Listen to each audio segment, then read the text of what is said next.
Hello friends, आप सबका कक्षा 9 विज्ञान विषय के अध्याय 8 में हार्दिक स्वागत है। इस चैप्टर की ऑलरेडी 5 क्लासेस हो चुकी है। वो क्लासेस आप वीडियो के डिस्क्रिप्शन से या फिर चैनल की प्लेलिस्ट पर जाकर आराम से देख सकते हैं। चैप्टर काफ़ी बड़ा था, इस वजह से हमने प्रत्येक टॉपिक्स को अलग अलग क्लास में समझाने की पूरी कोशिश की है। उसी कड़ी में आज हमारा अंतिम टॉपिक है एक समान वर्तीय गति। एक समान वर्तीय गति क्या होती है और इसके लिए वेग का समीकरण क्या होता है, इन बातों की चर्चा हम आज की इस क्लास में करेंगे। तो चलिए शुरू करते हैं। सबसे पहले हम बात कर रहे हैं एक समान वर्तीय गति की कि वर्तीय गति क्या होती है। तो जब कोई वस्तु किसी वर्ताकार पथ के अनुरूप गति कर रही होती है तो उसे हम वर्तीय गति कहते हैं। जब कोई वस्तु एक वर्ताकार या गोलाकार पथ पर गति कर रही होती है तो वस्तु की इस प्रकार की गति को हम क्या कहते हैं? वर्तीय गति कहते हैं। उदाहरण के लिए यदि कोई धावक एक वर्ताकार पथ पर क्या कर रहा है? गति कर रहा है। जैसा आपको चित्र दिख रहा है, समझ लीजिए कोई एक रनर या दौड़ने वाला व्यक्ति यहाँ से इस मार्ग के अनुदिश गति कर रहा है तो इस प्रकार की गति को हम वर्तीय गति कहेंगे। ठीक उसी तरह घड़ी के सुइयों की गति, इसी तरह चंद्रमा का पृथ्वी के चारों ओर परिक्रमा करने की जो गति है वो भी वर्तीय गति का ही उदाहरण है। ठीक इसी तरह पंखे के ब्लेड की गति, इसी तरह लट्टू की गति, ये सारे ही वर्ताकार या वर्तीय गति के क्या है? उदाहरण है। जब किसी वस्तु के वेग में क्या होता है? परिवर्तन होता है तो उस वस्तु की गति क्या कहलाती है? त्वरित गति कहलाती है, क्योंकि वेग में परिवर्तन के कारण ही क्या उत्पन्न होता है?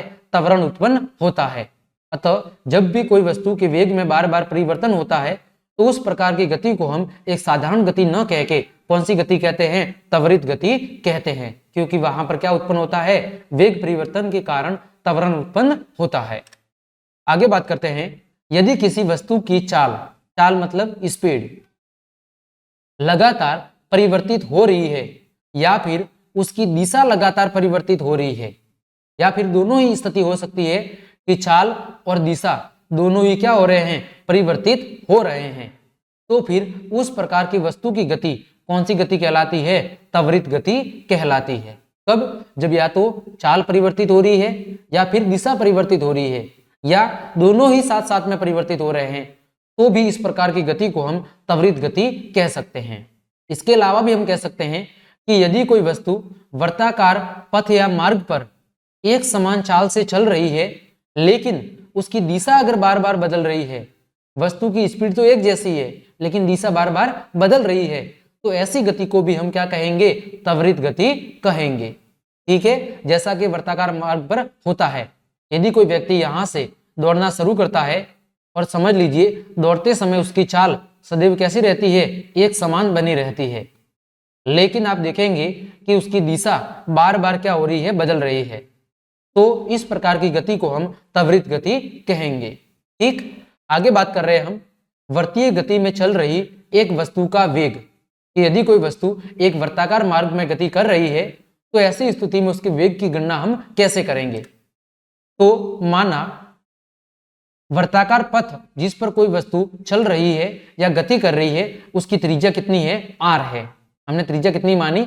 r मानी है। ठीक, फिर एक वर्ताकार पथ की जो परिधि होती है उसका सूत्र होता है 2πr, ये आप सब जानते होंगे। और इस वर्ताकार मार्ग का एक चक्कर पूरा करने में समझ लीजिए कितना समय लगता है? t समय लगता है।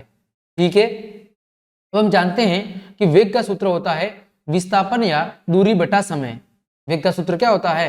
दूरी बटा समय। और यहाँ पर दूरी का मान कैसे निकलेगा? एक चक्कर को पूरा करने में जो तय की गई दूरी है वो किसके बराबर होगी? वर्त की परिधि के बराबर होगी। तो यहाँ पर तय की गई जो कुल दूरी है वो वर्त की परिधि यानी 2πr के क्या होगी? बराबर होगी। तो वेग का सूत्र होता है दूरी बटा समय। तो दूरी का मान हमें प्राप्त हो गया 2πr और समय का मान है t। तो वेग का सूत्र क्या हो जाएगा? यहाँ पर वेग का सूत्र हो जाएगा 2πr बटे में t। ठीक है, यही एक समान वर्तीय गति के लिए वेग का सूत्र होगा, जहां पर v वेग को रिप्रेजेंट कर रहा है, r इस मार्ग की त्रिज्या को रिप्रेजेंट कर रहा है और t किसको रिप्रेजेंट कर रहा है? यहाँ पर एक चक्कर लगाने में लगने वाले समय को प्रदर्शित कर रहा है। तो इस प्रकार ये टॉपिक आपका अच्छे से कंप्लीट हो गया है, साथ ही आपका चैप्टर भी अच्छे से कंप्लीट हो चुका है। तो क्लास देखने के लिए आप सभी को धन्यवाद। अगर आपको मेरी ये मेहनत पसंद आ रही है तो प्लीज लाइक, कमेंट, शेयर और सब्सक्राइब जरूर करें। अगली क्लास में हम इसके पार्ट के भीतर दिए गए प्रश्नों को और बाद में हम इसके अभ्यास प्रश्नों को सॉल्व करेंगे। तब तक के लिए आप सभी को धन्यवाद।